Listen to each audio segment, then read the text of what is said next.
بسم الله الرحمن الرحيم الحمد لله وكفى والصلاة والسلام على رسول الله وعلى آله وصحبه ومن والاه. Brothers and sisters in Islam, if you recall, last week we began the subject discussing the sunnah and the sunnahs pertaining to garments and clothing. What did the Prophet Muhammad ﷺ teach us in regards to the clothing that we wear? As I said last week, this is an extensive journey. It may take another week or two, but alhamdulillah, we hope to cover some more ground tonight. If you recall last week, the verse of the Holy Quran in which Allah subhanahu wa ta'ala stated that He had sent down clothing. أَنزَلْنَا عَلَيْكُمْ لِبَاسًا. That clothing in itself is a revelation from Allah subhanahu wa ta'ala. Something He sent down. It's a gift. And it has a purpose. Just like anything else in this earth has a purpose. There is nothing on the face of this earth or in the entire universe that Allah subhanahu wa ta'ala has created just without purpose. As a Muslim, we need to understand that and believe that. In a similar fashion, the food we eat has a purpose, the clothing we wear has a purpose, everything has a purpose. One of the sunnahs that we want to talk about today is that one should avoid wearing clothing that display arrogance. Do not make extravagant purchases. This is a very important point. Clothing has a purpose to cover our body and to make us look good, but it's a necessity. What is it, everybody? Necessity. Something everyone needs to have. If you look into the seerah of the Prophet Muhammad ﷺ, you find that the Ashab al-Sufa, the students of knowledge, his students, some of them were naked. So others had given their upper garments to cover their private parts. Never did you hear them say, Ya Rasulullah sallallahu alaihi wasallam, we want better clothing. We want something that's stitched up, not just wrapped up. No, they understood it was a necessity. They knew that they couldn't fulfill this basic necessity. Hence, those around them assisted them in making it happen. Now, a person should spend according to their means. If Allah subhanahu wa ta'ala has given, then you spend. A trend is that the people who Allah has given will not spend, and those who Allah haven't given as much spend more than their means. And one of the places that people spend a lot on is clothing, purses, shoes, anything to do with garments, anything to do with what you wear and what you show. Brothers and sisters in Islam, we learn from the hadith of Amr ibn Shu'ayb radiallahu ta'ala. He reported from his father, who reported from his father, i.e. Amr's grandfather, may Allah be pleased with all of them, who said that Rasulullah sallallahu alaihi wasallam said, eat, give donations, and wear what you please without any extravagance or pride. If the garment you wear, first of all, cost should be a factor, brothers and sisters. Should not spend money on clothing that you feel ashamed to answer in front of Allah subhanahu wa ta'ala in regards. What is a sign of feeling ashamed? If someone asks you how much you bought it for, you have to think of another number. If mom was to ask, Beta ye jute kitne ke the? Ami wo Black Friday sale pa na? $10 ke mil gaye. Son, how much you purchased these shoes for? Oh mom, it's a Black Friday sale. I got it for $10. But you know you spend like $150 on it. Is it a need? Does it fulfill my need? Or is it beyond my need? Number one, what you spend. Number two, how you feel when you wear it. If you feel proud, if you feel that I'm better because of it, then beware of such clothing. Because Ibn Umar radiallahu anhu reports that the Prophet Muhammad sallallahu alaihi wasallam said, whoever wears a garment to attract fame in this world, Allah shall make them wear a similar garment on the day of rising. Then they shall burst into flames. May Allah protect us from this. Ameen. On the day that people will be raised naked, No clothing. Only those who are under the throne of the shade of Allah's throne will be given that garment, the garments of paradise. May Allah make all of us amongst them. Qulu ameen. We want to be amongst those, inshallah. Ameen. But those who are not going to be amongst them will be outside, and they will have the clothing that they wore on this earth, showing that pride. And Allah will make them wear it and then burn it on them. Remember, وَالْكِبْرِيَاءُ رِدَائِي. Pride is my cloak. It's saying who? Allah. The only one who has the right to have pride is Allah. We are His creation. There should be no pride.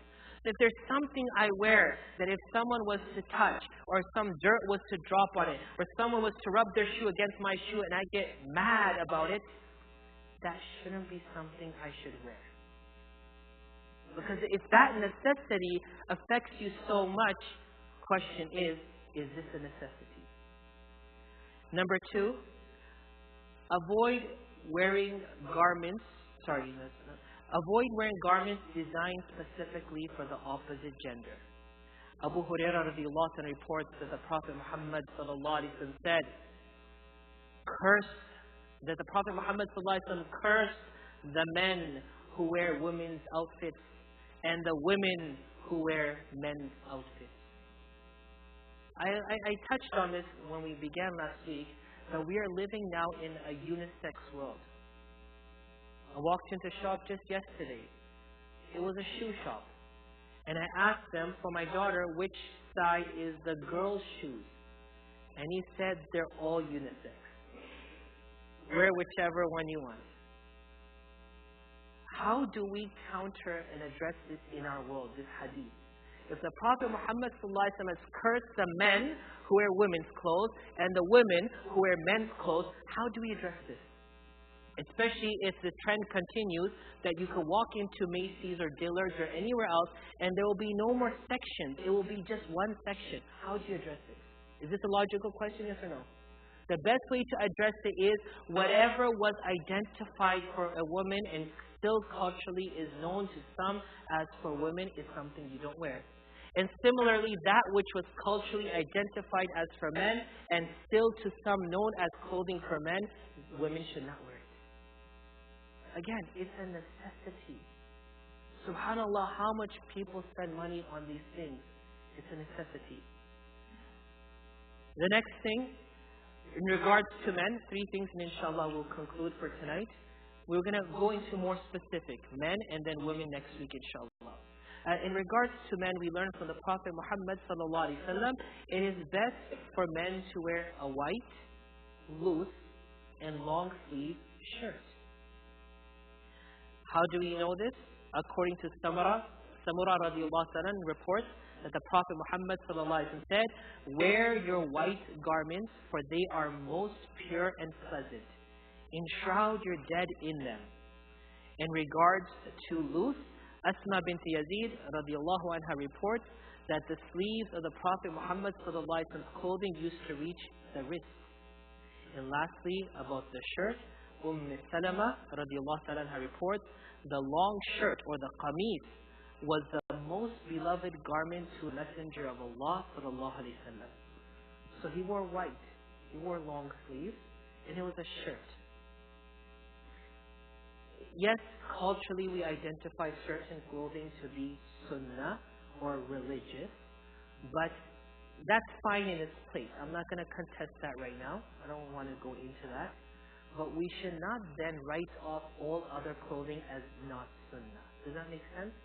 The Prophet ﷺ didn't wear a kurta made by Kareems in Karachi. He didn't wear a asil jubba made in Saudi. Right?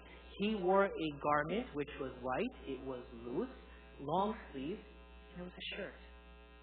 I.e., the modesty factor has to be put into place. That the clothing should be modest also. Make sure the hems or cuff of your pants fall above the ankles. And we'll end with this. We all know this hadith. The Abu Hurairah radiallahu anhu reports that the Prophet Muhammad sallallahu alaihi wasallam said, "Whatever portion of the izar is below the ankles, it shall be in the fire." Many times people use this hadith to tell others So, oh, your pants are below the fire, it's below the ankles, it's going in Jahannam. Remember one thing, brothers and sisters, the deen has been given to me, I need to practice it. Who needs to practice it? I do. And I need to, inshallah, demonstrate to others how they should do. Not that I dictate to others what they're doing wrong and I am absolved from that responsibility. No one has to tell me. No. What this meant was, do not make it a trend to continuously wear garments, the lower garment, which is dragging below the ankle. How do you know it's out of pride? Some of us may be wearing pants and they're out of pride. If we were told to fold them up, we would feel offended. If someone tells you, or you're reminded, you need to fold it. It's just the Imam said, please make sure that your pants are above the ankles, and you feel offended. Who's that Imam to tell me? I'll wear it the way I want to. That's called pride. Sometimes you may be wearing a garment, a thick pants, because it's cold, and it's going below your ankles. But it's not something that you're doing on purpose. Maybe you're wearing a pant that's new, and you never hemmed it properly, and it's there. So try to do your best, and there's actually medical research, we'll talk about that more, of why that is detrimental to someone's health also. And we're talking about this at an age, I don't know how it was here in Dallas, but in Florida, it was a problem. The style still continues that everyone is dragging their jeans. You know, you can see their boxers on their behinds, and their pockets are on their sides, and their jeans are dragging below. In some counties, it's a law against that now. People just drag their pants. They're walking holding their pants because their pants are below their legs. It doesn't make sense. But when your pants are that low and it's constantly rubbing against the sides of your ankle, we'll talk a bit about that more. But my Prophet Muhammad sallallahu alaihi wasallam, our Prophet Muhammad sallallahu alaihi wasallam, has told us what's only good for us. What's good for our body, what's good for our soul, what's good for our dunya, what's good for our akhirah. May Allah subhanahu wa ta'ala allow us to understand the power of the sunnah. Qulu ameen. May Allah allow us to adopt the sunnah. May Allah allow us to live the lifestyle of the Prophet Muhammad sallallahu alaihi wasallam and gain goodness in this world, goodness in the grave, goodness in the akhirah. Ameen ya Rabbil Alameen. Jazakumullah khairan. And inshallah we'll speak soon. Assalamu alaikum wa rahmatullahi wa barakatuh.